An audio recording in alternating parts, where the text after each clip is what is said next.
Guys, what's happening? It's Mike's Little Dragon Channel, and we are here today with another episode of New Comic Book Day pickups. Today's Friday, so I was running a little bit behind on getting into the shop. Things have been kind of busy around the house since I got back from Heroes Con, so I wasn't able to make it out on Wednesday, but I managed to get out there today to pick up some stuff. Real solid week of new books, so we'll go ahead and start off with Absolute Wonder Woman number 9. Obviously, this is a must pick up every week. Kelly Thompson has just been doing incredible work with this book since issue 1, and Hayden Sherman on pencils. It's just a really incredible team, and a book I look forward to every time it comes out. Then, speaking of Wonder Woman, we've got a new history of the DC Universe. Now, this is the first issue, and it's got Wonder Woman here on the cover. This is by Mark Waid and Chris Samney. I'm really looking forward to reading this because although I like Waid, and I like... I thought Chris Samney was on this. Maybe he's on the inside. Maybe not. That's definitely not Samney right there. I don't know where I got that from. It says Todd Knott, Jerry Ordway, and others are on the inside. But while I like Mark Waid and I enjoy his contributions to the DC Universe, I just kind of wonder what the point is with a book like the New History of the DC Universe. Continuity is not at the top of everyone's list in 2025 of things they want to see. You know, so, and especially with DC having as many reboots, restarts, relaunches as they have, it just feels like a book like this kind of would have, you know, would just be obsolete after 6 months or whatever. So, but in any case, anytime Mark Waid sits down to work with the DC Universe, I got to pick it up just because I'm such a general fan of his. Ultimate Spider-Man number 18. This is another book that to me has kind of failed a couple spots for me recently. When it's good, it's good. And when it's bad, it's just incredibly boring and tedious. So, but in general, I believe the Ultimate Universe is ending. And I think it's issue 24 because they're having the relaunch with the Return of the Maker. So we are getting close to the end of this volume. Amazing Spider-Man number 1, Joe Kelly and John Romita Jr. Joe Kelly, who I just met over the weekend, incredibly nice individual. That being said, Amazing Spider-Man to me has not really been anything out of the ordinary other than just yet another Spider-Man relaunch. Kind of has its highs and lows for me. The couple issues that they had where they showed... Young Peter Parker is basically a jerk kid. Was a little interesting, but kind of rubbed me the wrong way. But, you know, it's Spider-Man. I'm going to stick with it. And it's Joe Kelly. I got a feeling that I think maybe this issue right here, something tells me that this issue right here is going to be good. He's very good at writing good dialogue. So perhaps we'll have some good pages between Spider-Man and Black Cat. Uncanny X-Men by Gail Simone. This is part 4 of the Dark Artery storyline, in which the little dead boy from the Outliers that join Rogue and Gambit's family of mutants has been able to get in touch and communicate with basically a kind of like an undead entity that has been living inside of the, I don't want to say inside of the earth, but it's been a kind of like a supernatural presence that has been pulling him and attracting him. So this has been kind of fun. I enjoy the Outlier characters. I'm really ready to see, I enjoyed it, but at the same time I'm ready for it to be over to see what the next step they take is.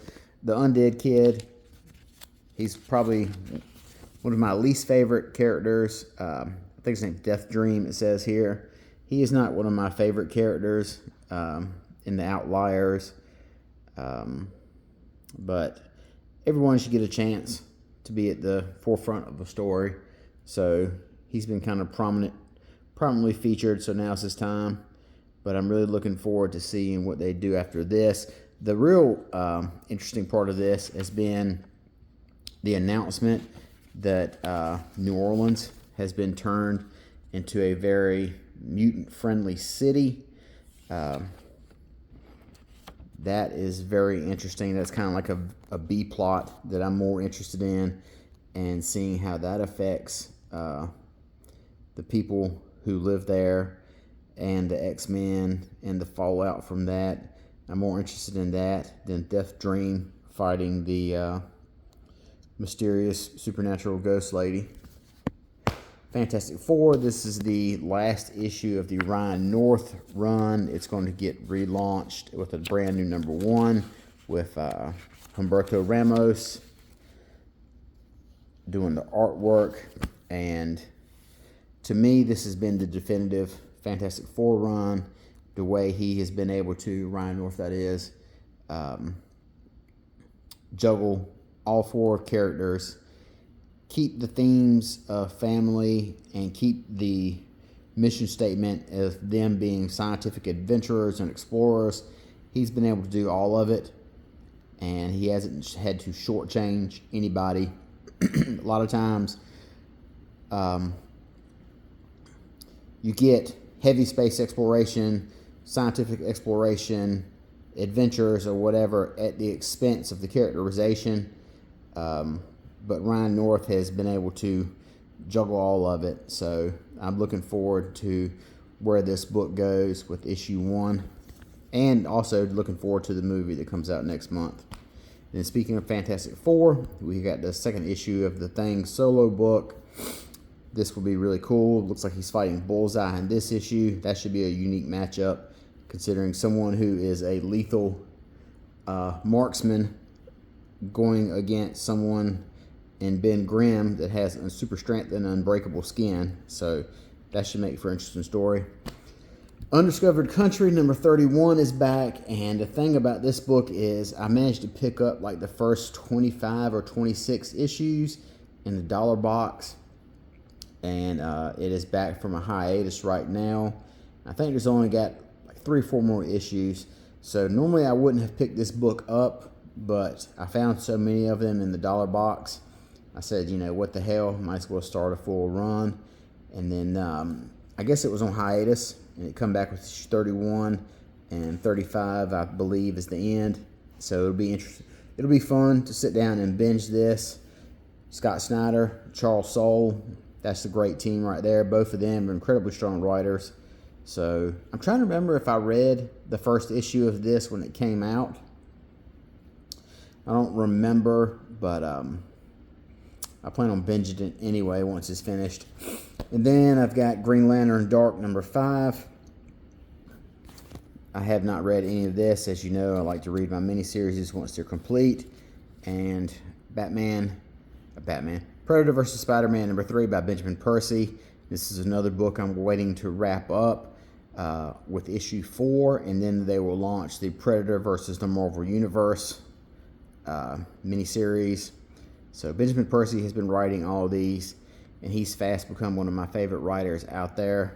I love his, I don't want to say gory writing, but it's very action-packed, very violent types of stories he tells.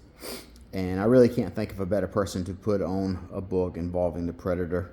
The Predator versus Black Panther was good. Predator versus Wolverine was good. So he's on a real hot run with these right now. So that is 1, 2, 3, 4, 5, 6, 7, 8, 9, 10. I got 10 books this week. Solid little week. I've got a lot of reading to do this weekend. Fortunately, I've got quite a bit of time off from work, so I will be able to catch up on my reading and get caught up on making a bunch of videos with my thoughts about stuff I've read. So, till next time, You guys take care of yourselves. If you hadn't been down to your shop, go down there, pick your stuff up. I know the people there will be glad to see you. If you hadn't made it so far this week, try and get down there on the weekend. Your money is always greatly appreciated with your shop owners. They need it. And if you can't pick your stuff up, go ahead and call them and tell them that you want to cancel your box.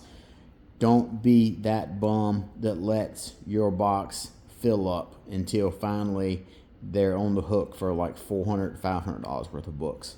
Don't be that person. Just call them and let them know. They'll understand. So till next time, talk to you guys later. Bye-bye.